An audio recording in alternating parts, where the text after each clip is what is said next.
Well, why the hell are you sitting here all alone? The voice was tiny, but it cut through the playground noise like a razor.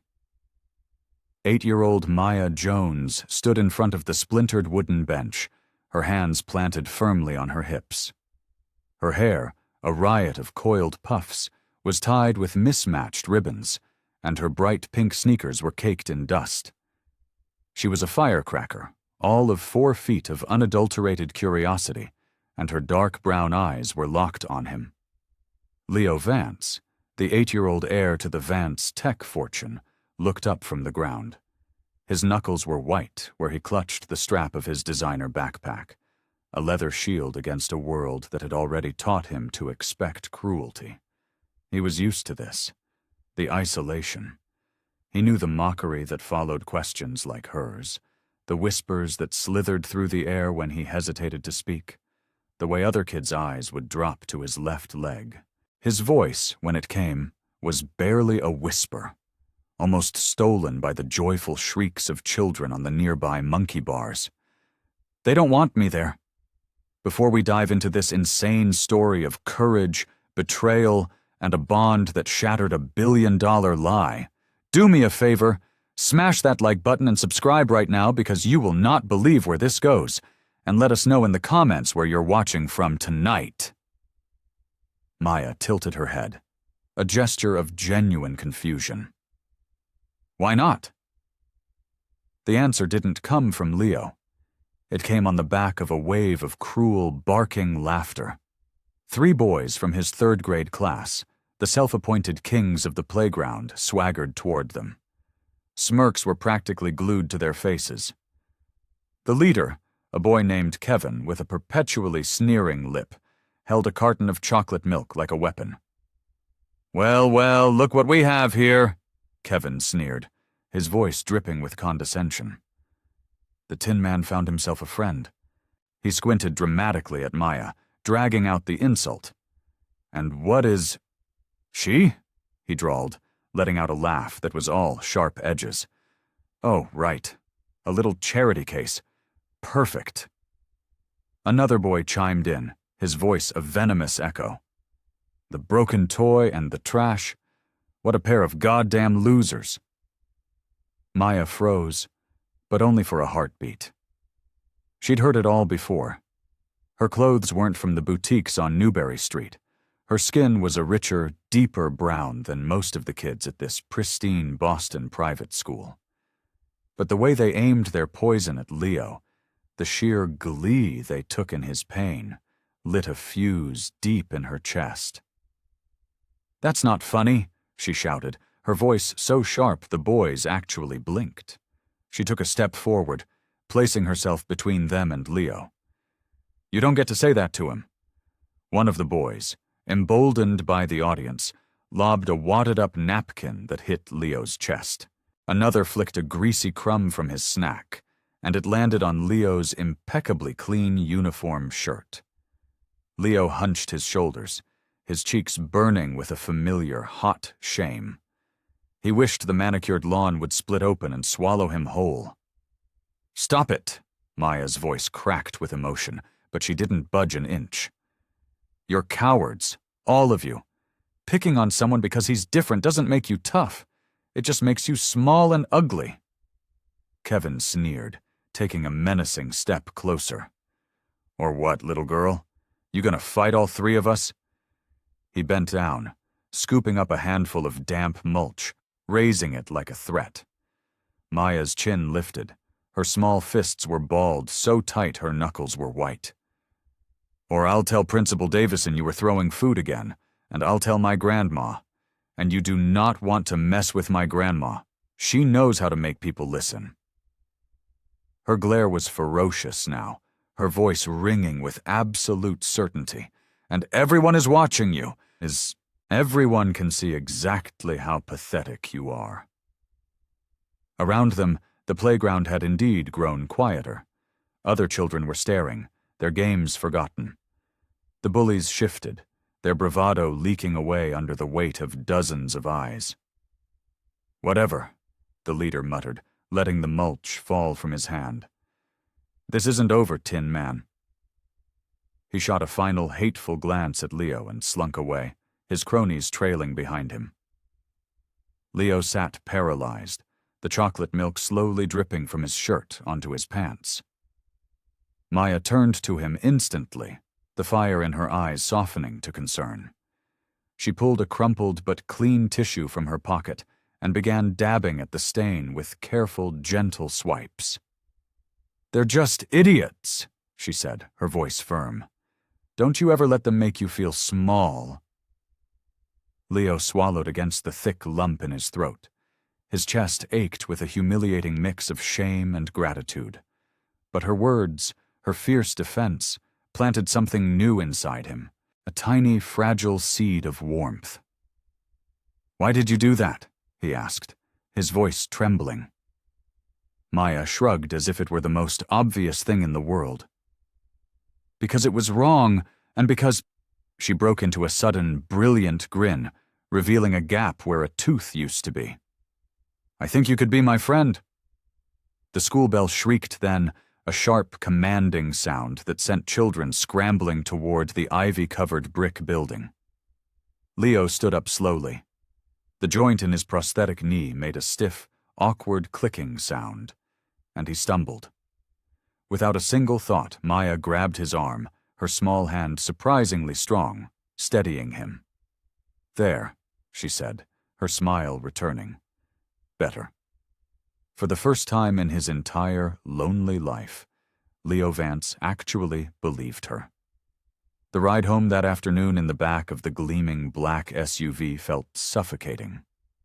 Leo stared out the tinted window as Boston's historic brownstones and shimmering skyscrapers blurred into a watercolor wash. The air inside the car smelled of expensive leather and his father's cologne, every surface polished to an intimidating sheen. His father, Julian Vance, was on the phone, his voice a low, commanding rumble of words like mergers and projections. Leo pressed his forehead against the cool glass. Usually this was the time he'd replay the day's torments, the jeers, the laughter, the sting of the spilled milk. But today, a different memory pushed through the noise. Maya, impossibly small, but radiating a strength that dwarfed the bullies, her voice sharp as she called them cowards. No one, not an adult, not another child, had ever done that for him. The memory clung to him, a fragile light in the usual darkness. When the SUV glided through the wrought iron gates of the Vance estate, they closed with a heavy, final thud. The mansion rose from acres of perfectly manicured lawns, a monument of white columns, arched windows, and a fountain that scattered diamonds of light in the afternoon sun.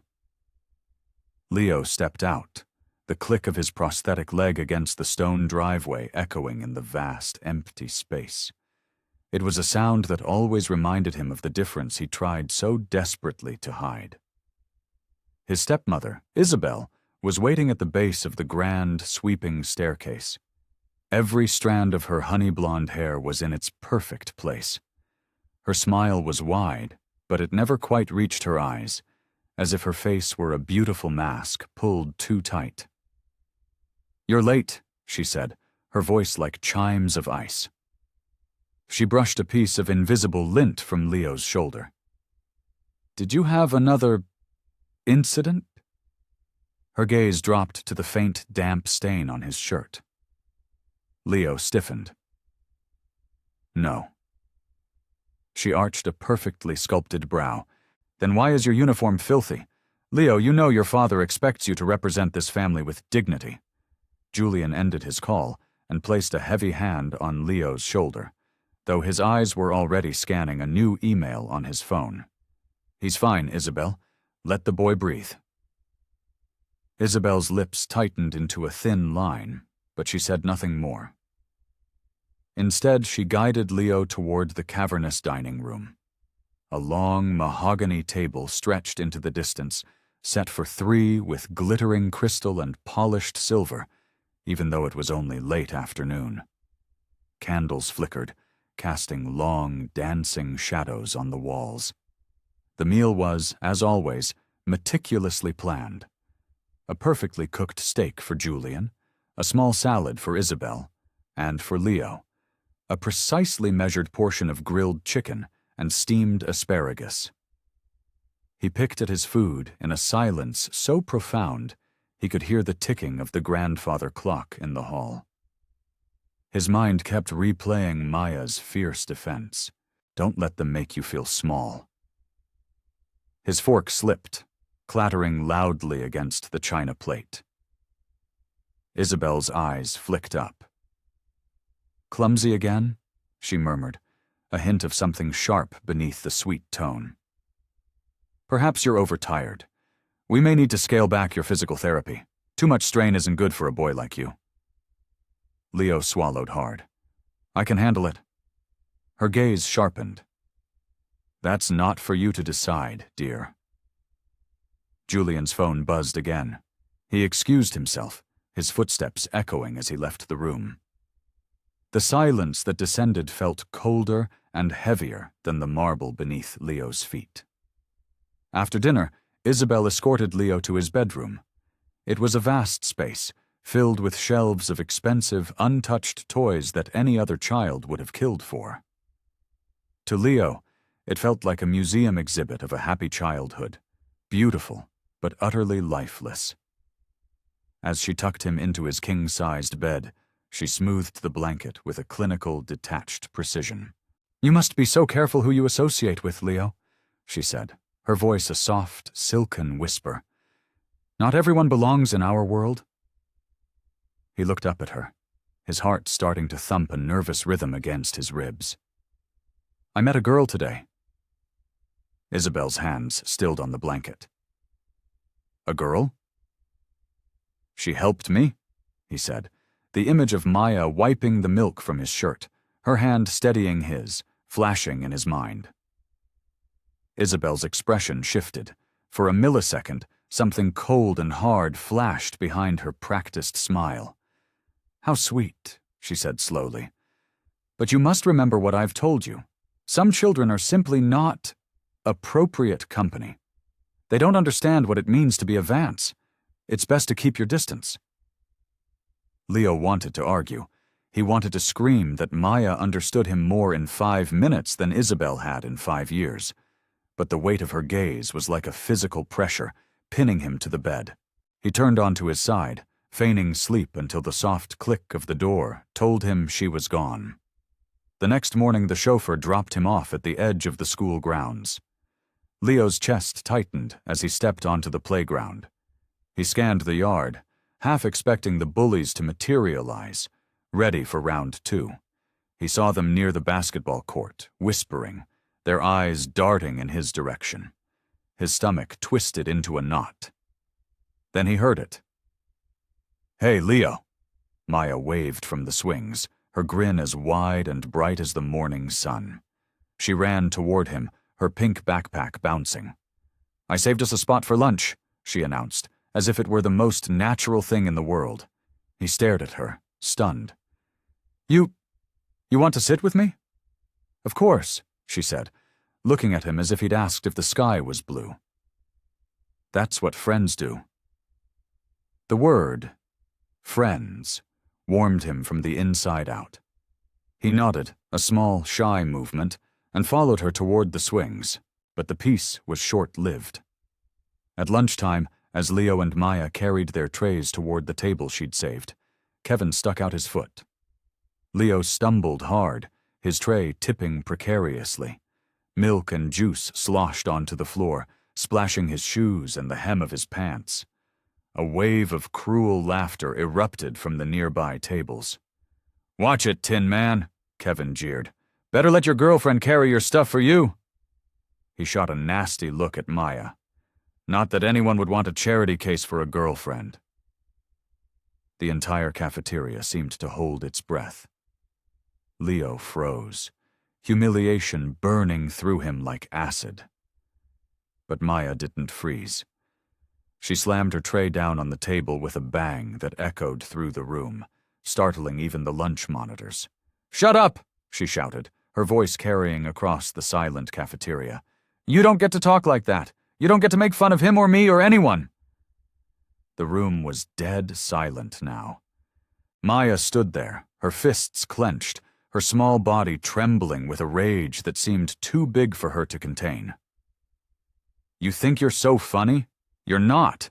You're just mean, pathetic bullies, and bullies are nothing but scared little cowards."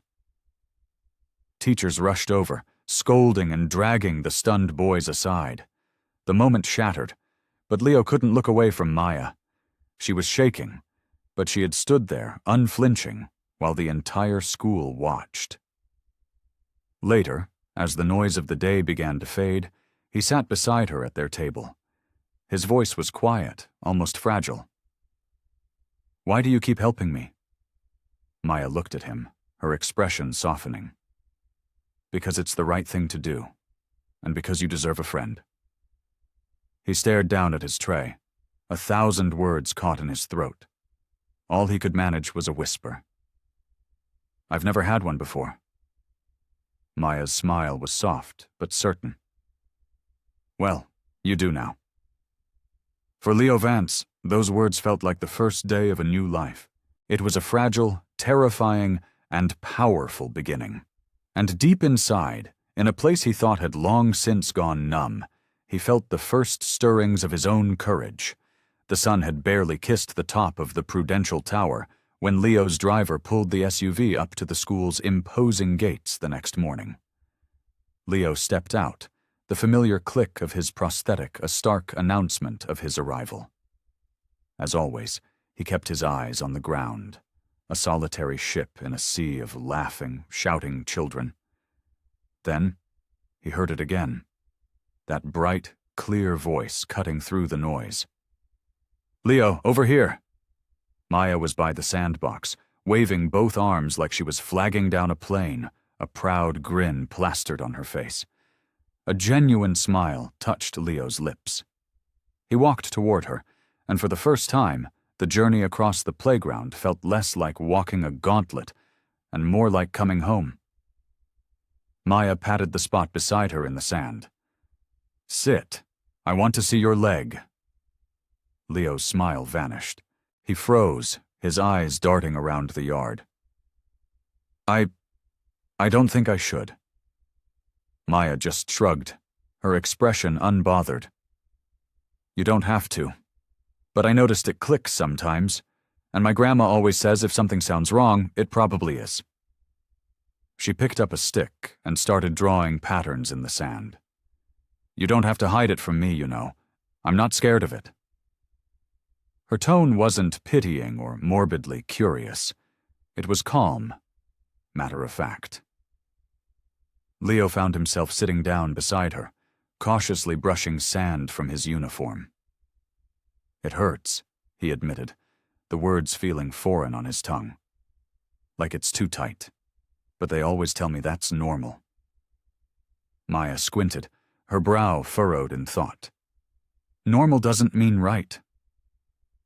The bell rang, cutting the conversation short, but her words echoed in his head all morning. Normal doesn't mean right.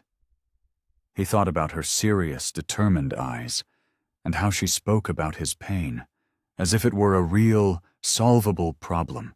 That afternoon, as the final bell rang, Maya tugged on his sleeve. "Come on," she whispered, her eyes sparkling with secrets. "I want you to meet someone." Before he could object, she was pulling him down the sidewalk, away from the waiting line of luxury cars and school buses. Her grandmother, Grandma Rose, stood by the far fence, a tall, sturdy woman with silver-streaked hair pulled into a neat bun and a gaze as steady as the earth. She wore a simple, worn cardigan and held a reusable grocery bag in one hand. "This is my grandma," Maya announced proudly. "She knows stuff." Grandma Rose smiled, and the lines around her eyes deepened with genuine warmth. "And who is this polite young man?" Leo shifted awkwardly. "Leo Vance." Her expression softened with a flicker of recognition. "Vance? Are you Julian Vance's boy?" Leo nodded, the familiar weight of his father's name settling on him. Grandma Rose crouched slightly, bringing herself to his eye level. Her voice was gentle. "Your leg. May I see how it's fitted?" Leo hesitated. Adults didn't ask. They prodded, they adjusted, they told him what was best. But her eyes held only kindness, not pity. Slowly, tentatively, he pulled up his pant leg, revealing the sleek carbon fiber prosthetic. Grandma Rose adjusted her glasses, her weathered hands examining the joint with a practiced, confident touch. She tapped the side, pressed gently along the socket where it met his skin. "This isn't aligned properly," she murmured, her voice low and certain. "And this padding is all wrong. No wonder it hurts you, child." Leo stared, stunned into silence. They had always told him the pain was part of the process, a phantom he just had to live with. Grandma Rose shook her head firmly. "No, baby. Whoever set this up didn't do it with your comfort in mind. It looks like they've been making adjustments that make you depend on it more, not less." She glanced from Maya's determined face back to Leo's shocked one. "You deserve better than this. Can you even imagine having someone in your life who is supposed to love you, but secretly wants you to fail? Let me know in the comments if you've ever had to deal with someone like that."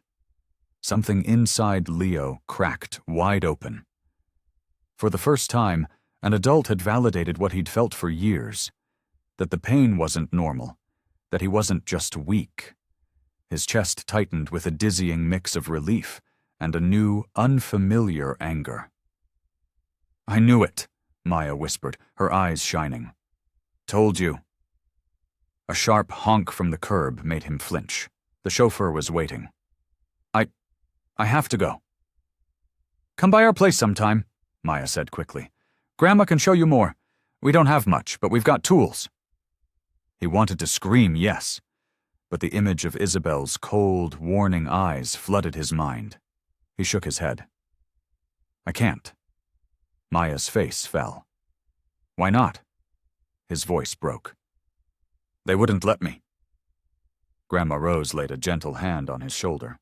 "Sometimes, Leo, the people who are supposed to love us the most are the ones who can't see the truth. That doesn't mean the truth isn't there."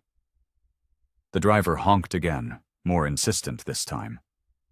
Leo mumbled a hasty goodbye and hurried to the SUV, his heart hammering against his ribs. He felt Maya's disappointed eyes on his back the entire way. That evening, the mansion was aglow with warm, welcoming lights, but to Leo, it had never felt colder. At dinner, Isabel studied him with that calculating smile.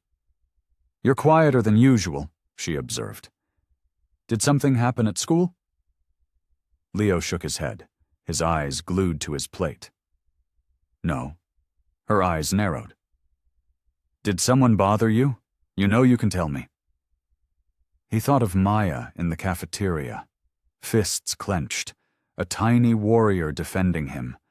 He thought of Grandma Rose's steady hands and her earth-shattering words.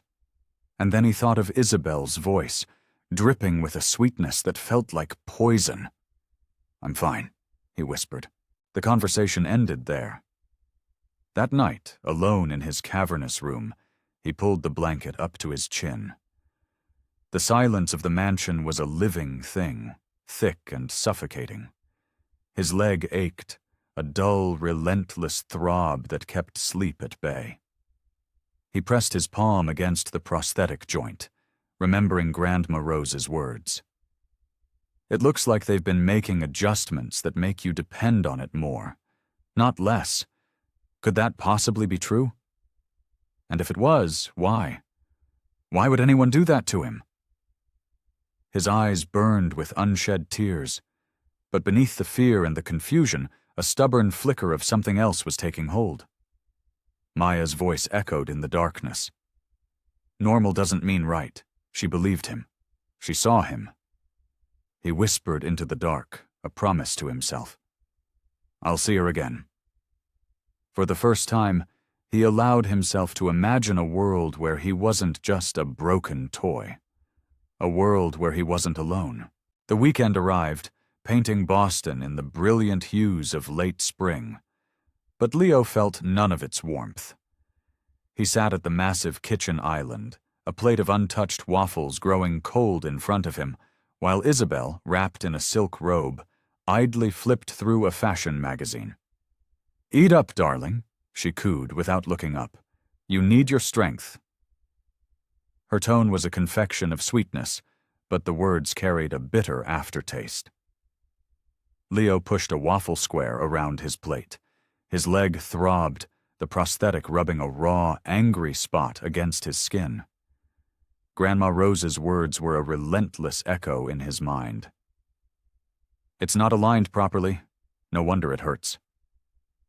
Julian breezed in, already dressed in a tailored weekend suit. "Big meeting downtown," he announced, pressing a distracted, fleeting kiss to the top of Leo's head. "We'll talk later, champ."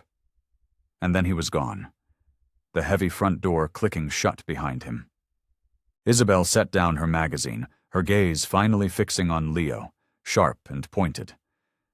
"I saw you lingering by the fence after school on Friday," she said, her voice deceptively casual. Leo's stomach plunged.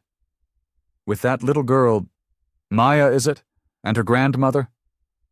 He struggled to keep his own voice even. "They were just being nice." Isabel's smile was a masterpiece of polished condescension. "People like that, Leo, they don't understand our world. They don't belong in it. You can't afford such distractions. Your friendships should be appropriate." He wanted to scream that Maya and her grandmother were more real and more kind than anyone in their glittering, empty world. But the words were trapped behind a wall of fear. He lowered his head and mumbled, "Yes, Isabel." Later that day, seizing a moment while Isabel was on a long phone call, Leo slipped out into the garden. The fountain gurgled, and birds sang from perfectly sculpted hedges, but it was all just a beautiful, sterile cage. He thought of Maya's fearless defiance and the gentle, certain way her grandmother's hands had examined his leg. They had seen him. For a few precious minutes, he wasn't the Vance heir or a fragile liability. He was just Leo. By Sunday afternoon, a desperate resolve had hardened in his chest. He asked the chauffeur to drop him off a block away from a small public park, pretending he wanted to walk. The driver, following standing orders to indulge Leo's minor whims, agreed without question. From the park, Leo walked. The trailer park was another universe entirely. Gravel crunched under his expensive shoes, laundry lines sagged with colorful clothes, and the air was thick with the scent of grilling burgers and life. Children with scraped knees laughed as they rode dented bicycles. He hesitated at the entrance, suddenly hyper-aware of his pristine uniform and the telltale click of his leg. Then he heard her voice, a beacon in the unfamiliar territory. "Leo." Maya came running, a streak of purple chalk on her cheek, her grin lighting up the entire afternoon. "You came!" She grabbed his hand, her touch warm and sure, and pulled him toward a small, tidy trailer painted a cheerful shade of pale blue. "Grandma, he's here!" Grandma Rose appeared in the doorway, wiping her hands on a dish towel. "Well, I'll be," she said, her smile genuine. "Welcome, Leo. Come on in." The inside was small, but felt more like a home than his entire mansion. The air smelled of cornbread and something savory. Walls were lined with framed photos of smiling faces, graduations, birthdays, a tapestry of real, lived-in memories. Leo stared. His own house had portraits, but they were formal, stiff, more like corporate headshots than memories. "Sit down, honey," Grandma Rose said gently. "Let's have another look at that leg." Leo perched on the edge of the floral print sofa as she knelt, and began her examination. Maya appeared at his side, offering him a can of soda with a crooked straw. "Here," she said. "It's the good kind, cold from the freezer." Grandma Rose's touch was firm and knowledgeable as she adjusted the socket. "This padding is all wrong," she muttered, more to herself than to him. "It's forcing your muscles to work against the device, not with it. That's why you're always in pain." She looked up at him, her eyes sharp. "When was the last time this was properly fitted?" Leo shrugged helplessly. "I don't know. Isabel says it's fine." Grandma Rose's eyes narrowed. "Well, Isabel isn't the one walking on it, is she?" "Grandma can fix it a little," Maya piped up. "She fixes my bike all the time." Grandma Rose chuckled. "Bikes and prosthetics aren't quite the same thing, baby girl, but I can make some small adjustments that might give him some relief until we can find someone who will do it right." She disappeared into a back room and returned with a small, neat toolbox. With careful, precise movements, she loosened a joint, shifted the worn padding, and tightened a few screws. When Leo stood up, the difference was instantaneous. The rigid stiffness was gone. The sharp, biting pain had dulled to a distant ache. He took a cautious step, then another. Maya clapped her hands. "See? Better!" For the first time in what felt like a lifetime, Leo smiled. A real, unburdened smile. "It really is." The moment was shattered by the deep rumble of a familiar engine. Tires crunched on the gravel outside. Leo's heart seized. Through the thin curtains he saw the sleek black SUV. Isabel stepped out, her high heels clicking on the pavement, her eyes like chips of ice. "Leo!"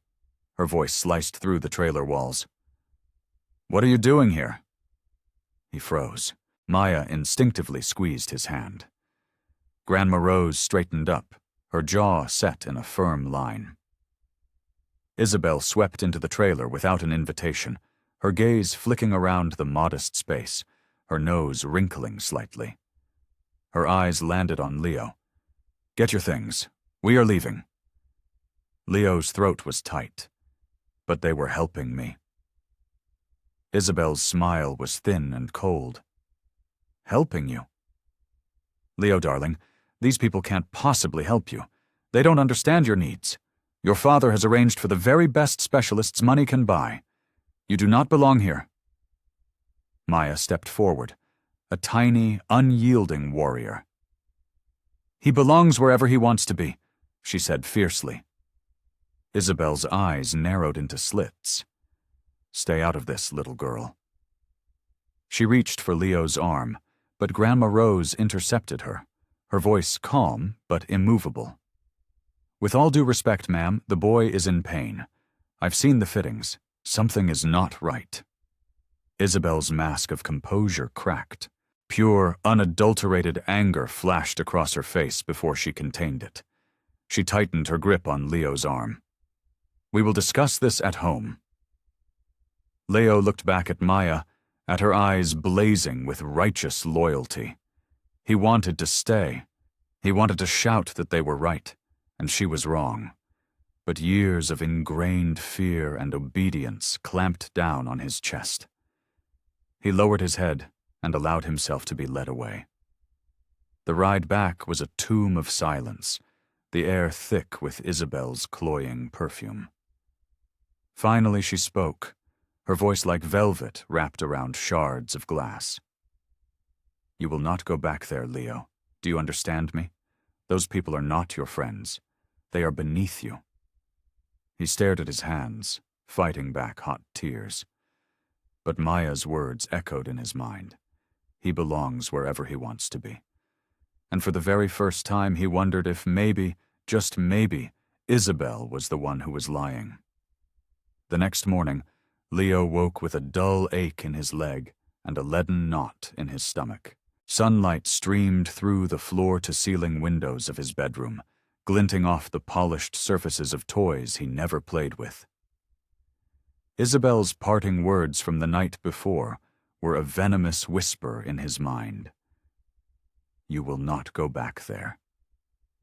He pulled his knees to his chest and whispered into the cavernous silence of his room. "But they were helping me." At breakfast, the dining room was a symphony of crystal, silver, and the aroma of fresh coffee. Julian sat at the head of the table, his attention already captured by his tablet. Isabel poured juice into Leo's glass, her smile as thin and practiced as a wire. "We'll have an adjustment scheduled for you this week," she said smoothly, as if nothing had happened. "Dr. Reynolds will look at the prosthetic again. He's the best in the state." Leo shifted in his seat. "It doesn't feel right. Grandma Rose said—" Isabel's hand froze for a fraction of a second, her butter knife poised mid-air. Then she set it down with an exaggerated, deliberate calm. "Grandma Rose is not a doctor, Leo. She is a stranger. You will not listen to her." Julian glanced up from his tablet, his brow furrowed. "Who's Grandma Rose?" "No one important," Isabel answered quickly, her tone dismissing the very idea. "Just someone who shouldn't be interfering." Leo swallowed hard, his hope deflating. His father's eyes held a flicker of concern, but then his tablet buzzed, and the moment was lost. Julian was gone again, absorbed back into his world of high-stakes business. Isabel leaned closer, her voice a low, sharp hiss meant only for him. "If you mention them again, you will lose what little freedom you have left. Do you understand me?" Leo's fork trembled in his hand. He nodded, though every fiber of his being screamed in protest. At school, the playground felt like a minefield. The bullies still hovered near the swings, their whispers like the buzzing of angry hornets. But they kept their distance. Maya's public defiance had clearly rattled them. Leo walked carefully, each step a bittersweet reminder of the brief relief Grandma Rose's adjustments had provided. Maya found him by the slide, her energy a bright contrast to the gray mood that clung to him. "Hey, did it still feel better after yesterday?" Leo glanced around nervously, his voice dropping to a whisper. "I'm not supposed to talk to you." Maya blinked, then scowled. "Who said?" "Isabel. She doesn't want me to see you or your grandma anymore." Maya crossed her arms, her small face a thundercloud of indignation. "That's the dumbest thing I've ever heard. She doesn't get to tell you who your friends are." He wanted to believe her, but the fear was a cold, heavy thing in his gut. She's scary when she's mad." Maya's expression softened. She reached into the pocket of her worn denim jacket and pulled out a small object. It was a tiny, toy wrench, its red paint chipped and scratched from years of play. She pressed it firmly into his hand. "Keep this," she said. "When you hold it, remember you're not alone. Even if she yells, even if it's scary, you've got me." Leo's throat tightened. He curled his fingers around the small, solid piece of plastic. It felt like an anchor. "Thank you," he whispered. That afternoon, Maya invited him to sit with her at lunch again. She pulled out a peanut butter and jelly sandwich wrapped in wax paper and, without a word, tore it in half and offered him a piece. "Grandma says food tastes better when you share it." Leo hesitated. At his house, meals were plated, measured, and controlled. No one ever shared. He took the sandwich. It was simple, a little squished, and absolutely perfect. For a few minutes, they just talked about normal things: dogs, cartoons, what they wanted to be when they grew up. Maya declared she wanted to be an inventor. "I'm going to build machines that fix things people say can't be fixed," she said proudly. "Like your leg." Leo smiled, a real smile. "Maybe I could help." Her eyes lit up. "See? We'd make a great team." After school, as Leo waited for the SUV, Maya and Grandma Rose approached. Isabel's car hadn't arrived yet, and the air felt momentarily safe. Grandma Rose crouched down to his level. "I've been thinking, sweetheart. If you let me, I can show you how to walk stronger. Not just with adjustments, but with exercises. Your muscles need the right kind of training, not more restrictions. Leo nodded eagerly, but his hope was immediately chased by fear. Isabel won't let me. Grandma Rose's hand rested gently on his shoulder. You have more say in your own life than you think, Leo. Don't you ever forget that. The black SUV pulled up then, and Isabel stepped out, her heels clicking like tiny hammers on the pavement. Her eyes narrowed into icy slits when she saw them. Boom. I thought I made myself perfectly clear, she said, her voice dangerously soft. Maya stepped in front of Leo, a small, fierce shield. He was just talking to us. He's our friend. Isabel's smile sharpened like a shard of glass. Friendship is not what he needs. What he needs is discipline. She gripped Leo's arm, her fingers digging into his skin, and steered him toward the car.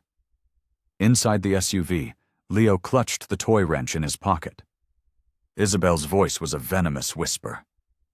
You will not disobey me again. Those people are beneath you. They do not know what is best for you. But as the city blurred past the tinted window, Leo held the wrench tighter. For the first time, a spark of defiance flickered to life within him. He whispered so softly she couldn't possibly hear. They do know what's best for me. Better than you. That night, in the sterile safety of his room, he replayed the day in his mind. Maya's fierce loyalty, Grandma Rose's calm certainty, the taste of a shared sandwich. He tucked the toy wrench under his pillow like a sacred promise. Isabel could control his schedule, his therapy, even his food. But she could not control the truth he now carried inside him. The truth that friendship was real, the truth that his pain was not normal, and the truth that someone, somewhere, finally believed in him. As sleep finally came, he dreamed of a future that wasn't defined by marble walls or polished floors, a future where Maya and her grandmother helped him walk without pain, where the bullies' voices were nothing but distant echoes, and where Isabel's power no longer held him captive. It was just a dream for now, fragile and far away. But it was his. And for the first time, Leo Vance dared to dream of freedom. Sunday afternoons at the Vance mansion were exercises in pristine silence. Housekeepers polished floors until they reflected the sky, and gardeners sculpted hedges into flawless geometric shapes. But Leo sat on the back veranda, the cold stone seeping through his pants, and stared at the dancing fountain with a hollow ache in his chest. The water was free, but his own body felt like a prisoner of gears and screws. He fingered the little toy wrench in his pocket, a secret source of strength. That evening, Julian finally emerged from his endless cycle of meetings. He sat in his cavernous study, papers spread across the massive desk like a battlefield map. Leo stood in the doorway, a small, hesitant figure. Dad? Julian looked up, a faint, tired smile on his face. Hey, champ, come on in. Leo shuffled forward, the click of his prosthetic a loud intrusion in the quiet room. I wanted to tell you something. About school. Julian leaned back, actually setting his papers aside. Go on. I met a girl, Maya, and her grandma. They helped me with my leg. Her grandma said it wasn't fitted right, and when she fixed it, just a little, it felt better. I could walk better. The words tumbled out, a desperate, hopeful torrent. Julian's brow furrowed. Really? That's interesting. Did she say what was wrong? She said the padding was wrong and the screws were too tight. She said it wasn't supposed to hurt this much. Before Julian could respond, the study door swung open. Isabel glided in, her heels silent on the thick Persian rug. Julian, darling, don't listen to this nonsense, she said smoothly. He's been spending time with that child from the trailer park. They're filling his head with foolish, dangerous ideas. Julian turned to her, a frown creasing his forehead. Isabel, He says he feels better. We can't just ignore that." Her smile tightened. "These are amateurs, Julian. Do you really want to risk our son's health on the opinions of strangers?" Leo's chest clenched.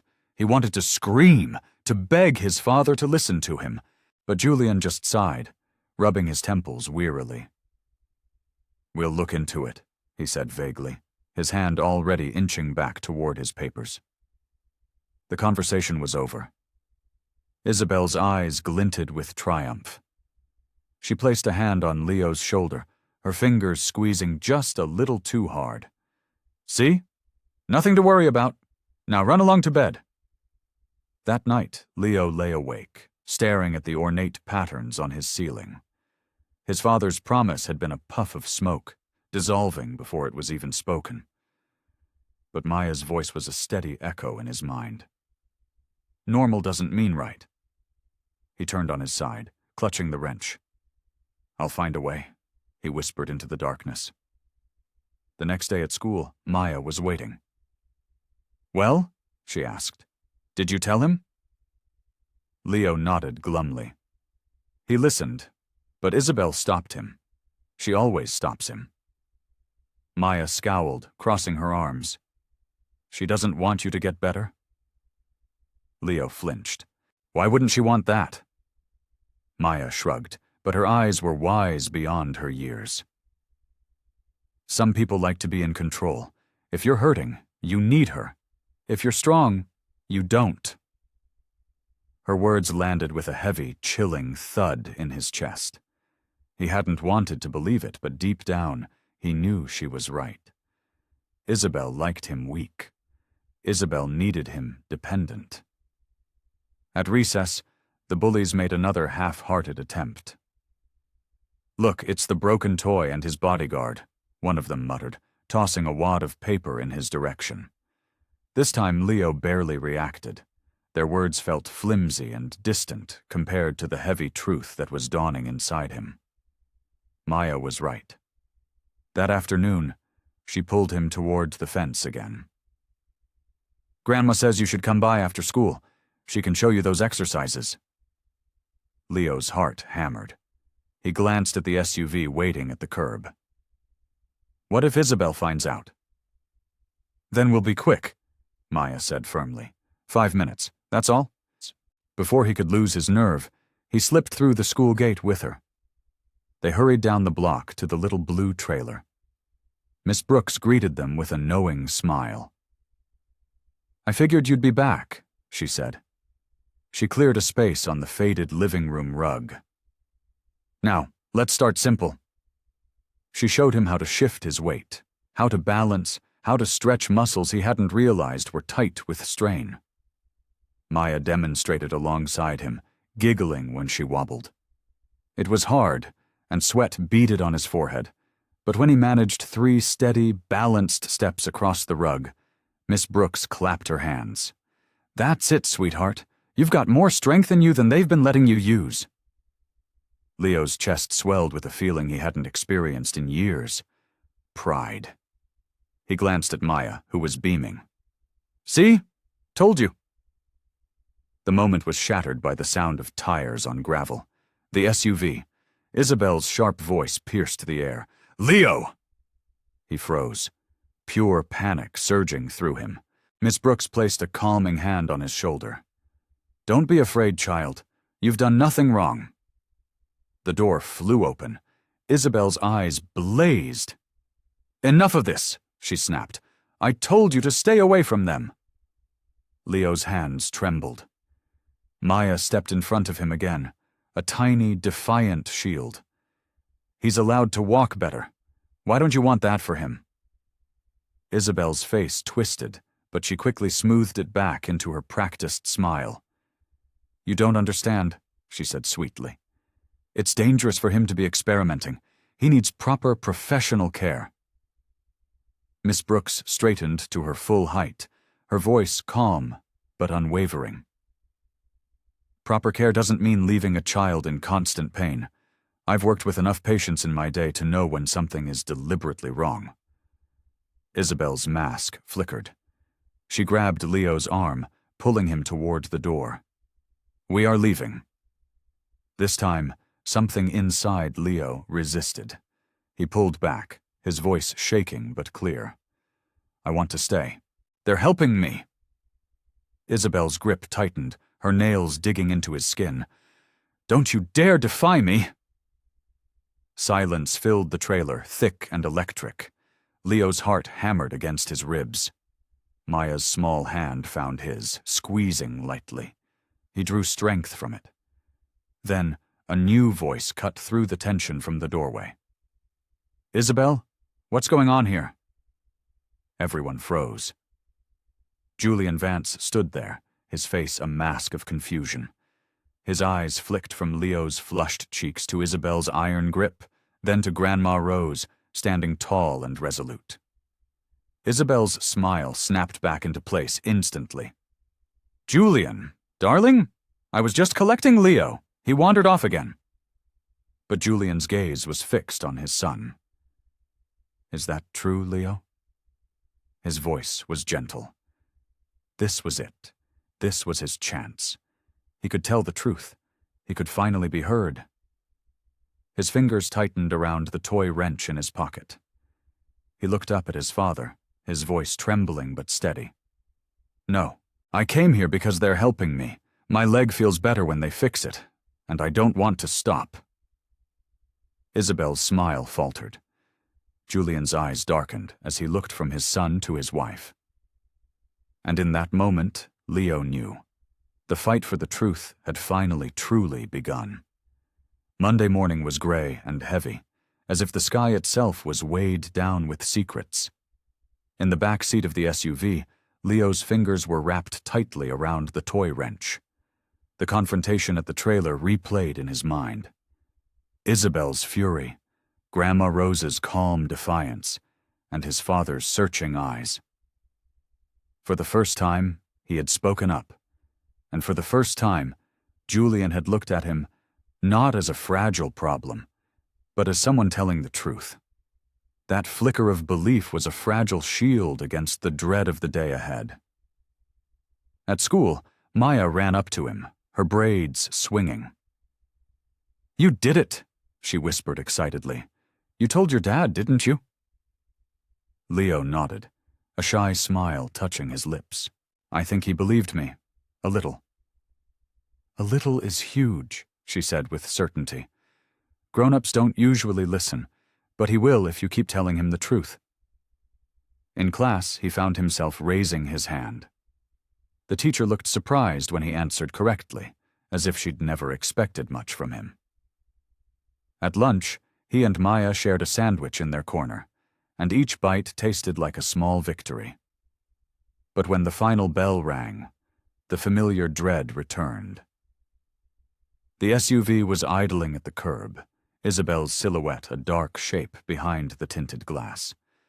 The silence on the drive home was a weapon. Finally, she spoke, her voice cold enough to freeze water. "You embarrassed me yesterday, Leo, in front of your father. You will not repeat that mistake." He stared at his hands clasped in his lap. "It wasn't a mistake. I was telling the truth." Her eyes, sharp and angry, met his in the rear-view mirror. The truth is what I decide it is. And you will learn that." When they reached the mansion, Julian was in the study. Leo hesitated, then stepped inside. "Dad, can I talk to you?" Julian set aside his tablet, a new curiosity in his eyes. "Of course." Isabel appeared almost instantly, a phantom in the doorway, her smile nailed in place. "Julian, don't indulge this. He's confused." Leo cut her off, his small voice shaking but firm. "I'm not confused. My leg isn't right. Grandma Rose fixed it even a little and it felt better. Why won't you listen?" Julian's gaze sharpened, flicking between his distraught son and his rigid wife. "Isabel, is there a reason we haven't sought a second opinion on this?" Her mask slipped for just a fraction of a second. "Because we already have the best specialists," she said quickly. "Anything else would be a waste of time and would risk his health." Leo's fists clenched at his sides. It hurts every single day. Shouldn't the best doctors make it stop hurting? Julian's face softened with a pained concern. He has a point, Isabel. He leaned back in his chair, tapping a pen against the desk. I'll schedule an independent evaluation. Quietly, Isabel's smile froze on her face. Julian, it's decided, he said firmly. For the first time, Leo felt the tectonic plates of power shift in his own home. The ground was no longer entirely controlled by Isabel. That night, he dreamed of running. Not the clumsy, stumbling gait he knew, but real running, free and painless, across an endless field of green grass. Anna ran beside him, her laughter echoing in the clear air. The next day, at recess, the bullies tried again, circling like lazy vultures. Your girlfriend fixing your robot leg? One sneered. What's next? She gonna build you a whole new body? But before Leo could shrink away, Anna stepped forward. At least he's brave enough to keep walking every day. You wouldn't last 5 minutes in his shoes. The boys faltered, unsure how to respond. A quiet boldness rose in Leo. She's right, he said, his voice surprisingly clear. You wouldn't. The look of stunned silence on their faces was worth every painful click his prosthetic had ever made. They backed off, muttering, their power unraveling in the face of his newfound voice. After school, Julian surprised him by arriving in person to pick him up. He crouched to Leo's level on the sidewalk, his expression serious. We're going to see a different doctor tomorrow. Just you and me. Don't tell Isabel yet. Leo's heart leaped. Really? Really, Julian said. If something's wrong, we're going to fix it. That night, as Isabel tucked him in, her smile was too wide, too sharp. Remember what I said, Leo, she whispered, a veiled threat in her sweet tone. You need me. Don't ever forget that. But under the blanket, Leo's hand found the toy wrench. He held it tight, thinking of Maya's steady eyes and Grandma Rose's gentle hands. And for the first time he knew Isabel's words weren't true. He didn't need her brand of protection. What he needed was courage. And now, at last, he was starting to find it. Tuesday morning was bright and clear, but Leo's stomach was a tangled mess of nerves. Isabel had left early for a charity brunch, leaving the mansion blessedly free of her oppressive presence. Julian appeared in Leo's doorway, dressed in a casual blazer instead of his usual power suit. Ready, champ? He asked, his voice softer than Leo had heard in years. Leo nodded, his heart thumping a frantic rhythm. This was it. The secret appointment. The SUV merged into the bustling Boston traffic, and Leo stared out the window, clutching the toy wrench in his pocket like a sacred relic. Normal doesn't mean right, he whispered to himself, Maya's words becoming his mantra. Julian reached over and gave his shoulder a reassuring squeeze. You don't have to be nervous. We're just getting another opinion. Will Isabel be mad? Leo asked quietly. Julian paused. Isabel cares in her own way, but sometimes caring can look a lot like controlling. This is about you, not her. You deserve to feel better. They arrived at a modest medical building near the university, a world away from the glossy, impersonal clinics Isabel favored. Inside, they met Dr. Patel, a prosthetic specialist with kind, steady eyes. She knelt to get on Leo's level. Hi, Leo. I hear you've been very brave. Leo blinked, unused to being spoken to like a person instead of a project. My leg hurts, he admitted. It's always tight, and it clicks too much. Dr. Patel nodded. Let's take a look together. She examined the prosthetic with a focused intensity, checking every angle, every piece of padding, every screw. She frowned slightly. This doesn't look right, she said, her voice laced with professional concern. In fact, it looks deliberately misaligned. Julian stiffened. Deliberately? Yes, she said carefully. The padding is uneven, forcing pressure where it shouldn't be. The joint screws are tightened incorrectly. These aren't the kinds of mistakes a top-tier specialist would make by accident. Leo's heart raced. He looked at his father, his eyes pleading for him to believe. That's what Grandma Rose said, he whispered. Julian's jaw tightened into a hard line. And she was right. Dr. Patel made a few small adjustments, replacing the worn padding. This is just temporary, she explained, but he should feel some immediate relief. When Leo stood and took a cautious step, he gasped. The sharp, biting ache that had been his constant companion for years was suddenly softer, almost gone. He walked across the small room, his face lighting up with a disbelieving joy. It doesn't hurt as much. Julian's eyes shone with a mixture of pride and simmering rage. You're incredible, son, he turned to Dr. Patel. What would be the reason for this kind of setup? Dr. Patel hesitated. It's hard to say for sure, but sometimes there are financial incentives for frequent, costly adjustments and replacements. The more dependent the patient, the more profitable the case. The words hung in the air, heavy and ugly. Marcus's face darkened. He thanked the doctor, promised to schedule a full evaluation, and led Leo back to the car. As the SUV pulled away, Julian stared out the window, his fists clenched in his lap. Someone has been lying to us, he said, his voice dangerously quiet. And I'm going to find out who. At school that afternoon, Leo ran to find Maya, his steps steadier than they had been in years. It worked, he exclaimed. The doctor said you and your grandma were right all along. Maya's grin nearly split her face. I knew it! See? Grown-ups don't always know everything. Sometimes kids do. But their celebration was cut short by a familiar shadow. Kevin, the lead bully, sneered. What are you so happy about, Tin Man? Did your little girlfriend fix you up with some duct tape? He snorted. A broken toy and a poor girl. Perfect match. Leo's chest tightened with the old, familiar shame. But this time, something else rose with it. Anger. He stepped forward, his voice trembling but strong. She already fixed more than you ever could, and she's braver than you'll ever be. The bully faltered, stunned by Leo's sudden backbone. Other kids nearby stopped to watch, their whispers a rising tide. Maya beamed with pride. You heard him, she said.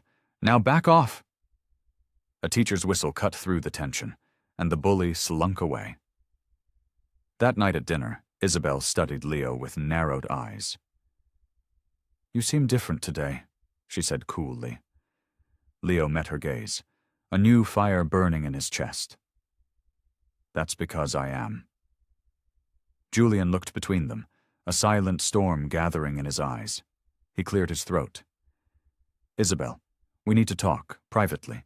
Her smile faltered, but she rose with practiced grace. Of course, dear.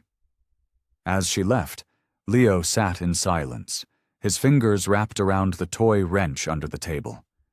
He held it tight, feeling the weight of Maya's courage, Grandma Rose's wisdom, and his father's dawning belief. For the first time, he felt the balance of power tipping. The lies were starting to crack.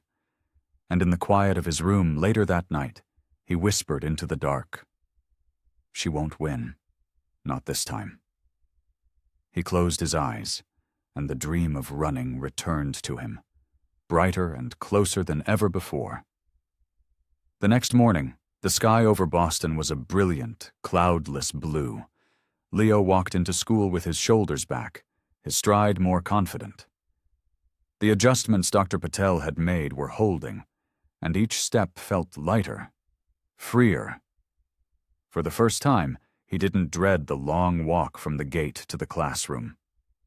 Maya ran to meet him, her eyes wide. You're walking better, she shouted. See? I told you it wasn't supposed to hurt! He couldn't stop smiling. It really doesn't. Not like before. My dad saw it too. He believes me now. Well, that's because you had the best team, she said, puffing out her chest dramatically. Me and Grandma, and you, she added, her voice softening. You spoke up. That's the bravest part. Their moment was cut short by the approach of Kevin and his cronies. Look who thinks he can walk now, Kevin jeered. The robot boy and his little maid. He smirked at Maya. Bet you polished his leg for him this morning, huh? The other boys snickered. Maya planted her hands on her hips. You need to stop, she said, her voice sharp enough to draw attention from other kids. But Kevin wasn't done. He bent down, scooped up a fistful of wet, dark mulch from a flower bed, and with a cruel, deliberate motion, hurled it at Leo. The clump of dirt splattered across the front of Leo's clean white shirt, a dark, ugly stain. A collective gasp, followed by nervous laughter, rippled through the crowd. Leo froze, the familiar hot humiliation washing over him. He wanted to curl up and disappear. But before he could, Maya leaped in front of him, her arms spread wide like a shield. Enough, she yelled, her voice trembling with pure fury. You're nothing but bullies. Everyone can see it. You're protecting him because he's broken, Kevin sneered. And you're just some poor black girl. Nobody cares what you have to say. The words, ugly and sharp, cut through the air. The playground fell silent. Leo's stomach twisted. He looked at Maya, expecting to see her falter. But she didn't. Her chin rose higher, her small fists clenched. Maybe I am poor, and maybe I am black, she said, her voice ringing with a strength that defied her size. But at least I'm not cruel. At least I'm not a coward. The crowd gasped again. Kevin's face flushed a deep, blotchy red. For the first time, Leo felt an answering fire ignite in his own chest. He stepped up beside Maya, his voice shaking but steady. She's right. You couldn't handle what I go through every single day. You think hurting people makes you strong, but it just makes you weak. The crowd erupted in whispers. A teacher's whistle pierced the tension, and the bullies slunk away, their shoulders hunched in defeat. Leo's shirt was stained, but his heart raced with a fierce, unfamiliar pride. He hadn't just spoken up for himself. He had spoken up for Maya, too. She turned to him, her grin blazing. That was amazing. You told him off? He flushed, but he smiled back. I couldn't let him talk about you like that. At lunch, she offered him half of her peanut butter sandwich. You know, she said between bites, people like him only win if you stay quiet. You didn't stay quiet today. That means you're winning. On the ride home, Isabel studied the stains on his shirt, her eyes narrowing. What happened? Nothing, he said quickly. Don't lie to me, she snapped. Did that girl have something to do with this? He hesitated, then shook his head. No, the bullies did. She leaned back, her smile cold. Bullies exist, Leo. You'd better get used to it. Not everyone is going to protect you. But he thought of Maya, standing in front of him, her voice ringing across the playground. At least I'm not a coward. He met Isabel's cold gaze, and for the first time, he didn't flinch. I don't need everyone to protect me, he said softly. Just one real friend is enough. Her smile wavered, just for a second. That night, Julian stopped by his room. He sat on the edge of the bed, studying his son. You've been different lately, he said. Stronger. What's changed? Leo pulled the toy wrench from under his pillow. I have a friend, he said simply. She believes in me. That makes me strong. Julian's eyes softened. He ruffled Leo's hair, an old, forgotten gesture of affection. I'm glad you found that. Everyone deserves at least one person who believes in them. When the lights went out, Leo lay awake, his hand wrapped around the wrench.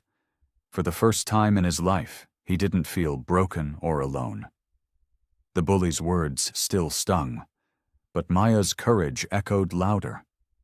The road ahead was still long and uncertain, but now he knew he had the strength to walk it. Julian Vance had built a global tech empire on data, precision, and cold, hard facts. But lately, the facts of his own life were refusing to add up. After Dr. Patel's evaluation, a gnawing suspicion had taken root in his gut. He had a private lab run a full toxicology screen on a sample of Leo's hair. Late one night, sitting alone in his glass-walled office overlooking the city, he read the results. Traces of a low-grade, long-acting sedative, a drug that should never, ever have been in his son's system. The truth pressed down on him, heavy and suffocating. Someone was deliberately weakening his boy. The next morning, Julian drove Leo to school himself. "Does this mean you'll pick me up too?" Leo asked, his voice full of hope. Julian managed a faint smile. "If I can, champ." He watched Leo walk into the school, his small frame looking stronger than it had in years. He gripped the steering wheel, wrestling with the ugly truth. Isabel had managed all of Leo's treatments. The conclusion was unavoidable, and it made him sick to his stomach. At recess, Leo and Maya shared a bag of chips under the oak tree. "So," Maya said through a mouthful, "what did your dad say about the doctor?" Leo's face brightened. "He believes me now. He's getting more tests. And he said not to tell Isabel yet." Maya's grin widened. "That's huge. If your dad's on your side, then things are really going to change." "I know," Leo said, a shadow crossing his face. "But Isabel is scary when she's angry. She told me the truth is whatever she decides it is." Maya's brow furrowed. "That's not true. The truth is the truth. And now you've got proof." Later that afternoon, Julian returned home early and went straight to Isabel. She was in the sunroom, sipping tea, a picture of serene elegance. "Isabel," he said, his voice dangerously even. "Why are there sedatives in our son's system?" Her hand paused, the teacup hovering mid-air, though her smile never faltered. "Sedatives? Darling, that must be a mistake. You know how unreliable some of those labs can be." Julian's jaw tightened. "I've had the results triple-checked. This wasn't a mistake." She set the cup down with a delicate click. "Julian, you've been under so much stress. Perhaps you're seeing problems where there are none. Leo's condition has always required careful management." "Careful management doesn't mean drugging him," Julian snapped. Her eyes flashed with a carefully controlled fire. "How dare you accuse me? Everything I have ever done has been for Leo, for his safety. You're the one who's always too busy to notice when he's suffering." The words were a poisoned dart, and they hit their mark, but Julian didn't flinch. "I may have been absent, but I'm here now, and I will not let anyone hurt my son." She stood, her voice a low, venomous hiss. "You think you can just swoop in and take control? You will regret undermining me, Julian." He held her gaze. "The only one who will have any regrets is the person who put my boy in pain." That night, Leo overheard their raised voices from the hallway, his ear pressed against the cool wood of the door.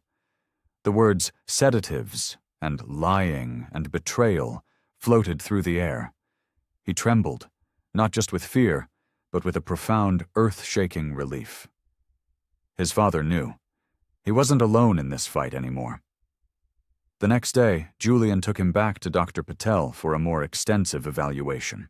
Every test, every scan painted the same damning picture. The prosthetic had been deliberately mismanaged, and his body systemically weakened. When they left, Julian looked down at his son, his face a grim mask of resolve.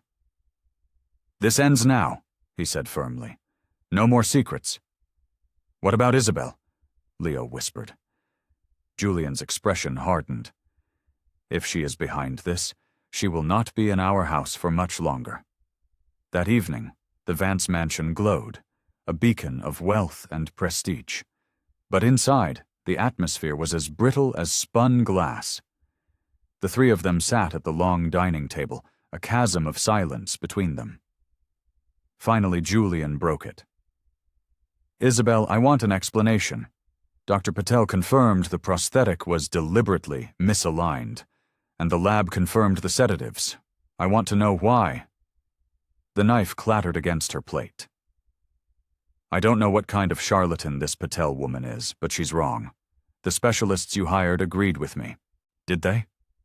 Julian's voice was dangerously quiet. "Or did you just ensure they told me what you wanted me to hear?" Leo sat frozen, his heart thudding. Isabel leaned forward, her voice an icy whisper. "You're accusing me of sabotaging your son? Julian, this is outrageous." "I'm accusing you of betrayal," he countered. "Were you being paid by the medical suppliers? Was it about greed? Or was it just about control?" Her smile returned, cold and sharp. "Careful, Julian. You don't want to tear this family apart based on a child's complaints and the word of some woman from a trailer park." Leo's chest tightened. He pushed his chair back, his small voice cutting through the tension like a knife. "It's not just her. I felt it every day. It hurt. And now I know it wasn't supposed to.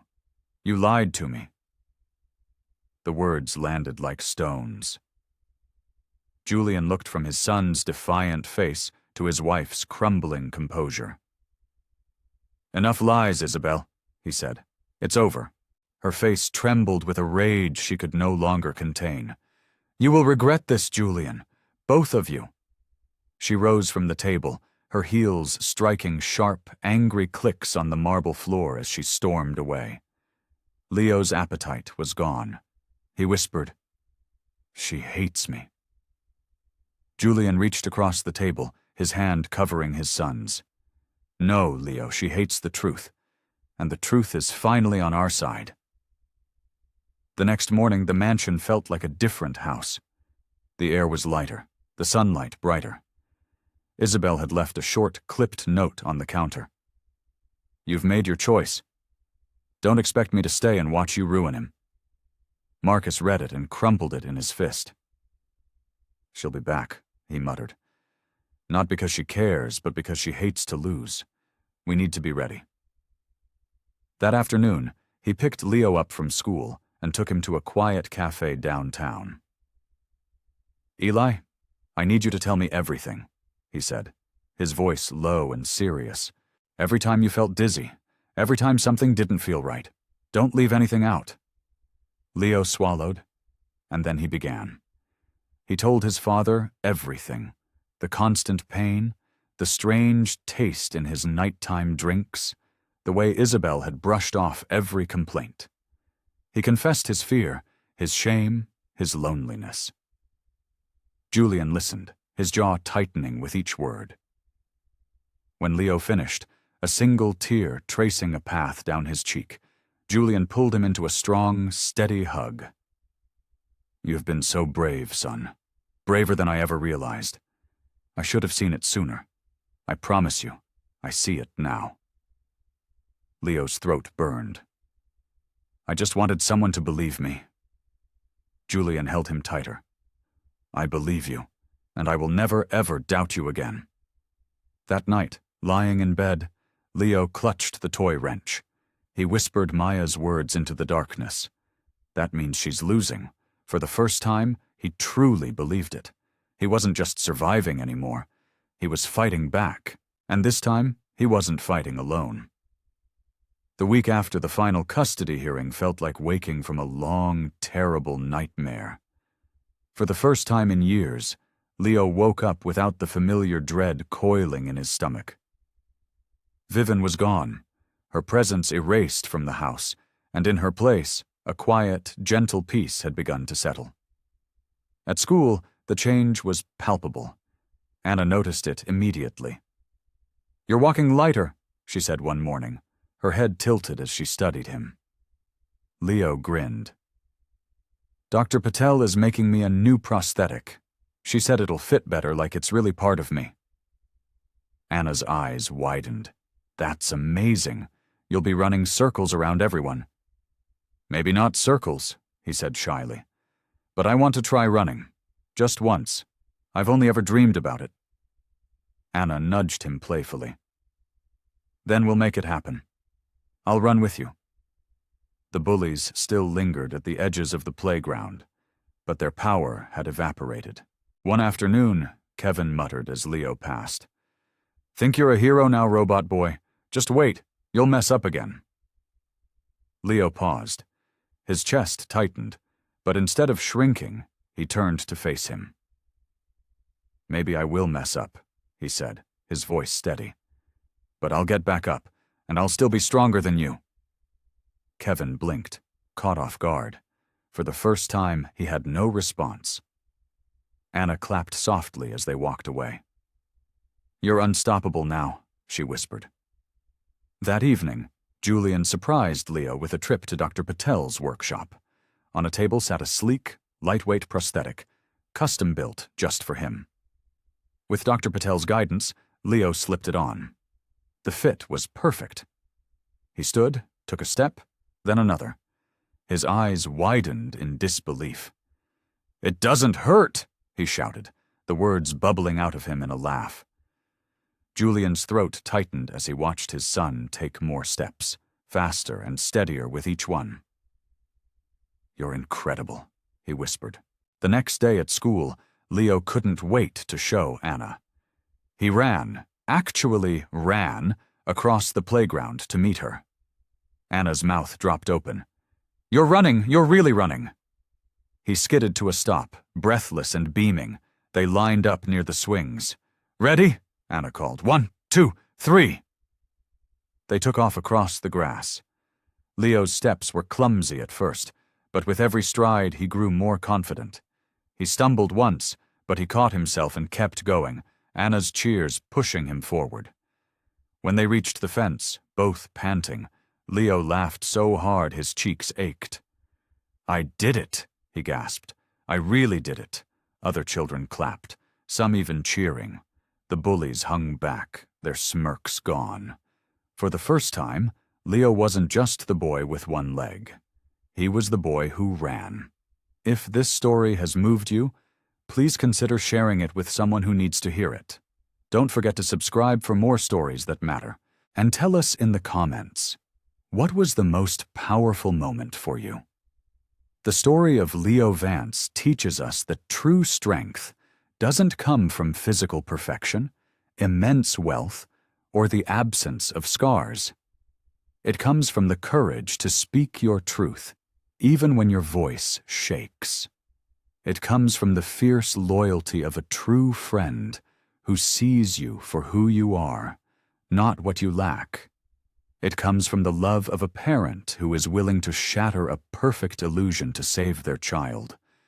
Even when lies and cruelty conspired to keep him small and broken, Leo found his voice, stood up against a monstrous injustice, and rediscovered the whole, powerful person he was all along.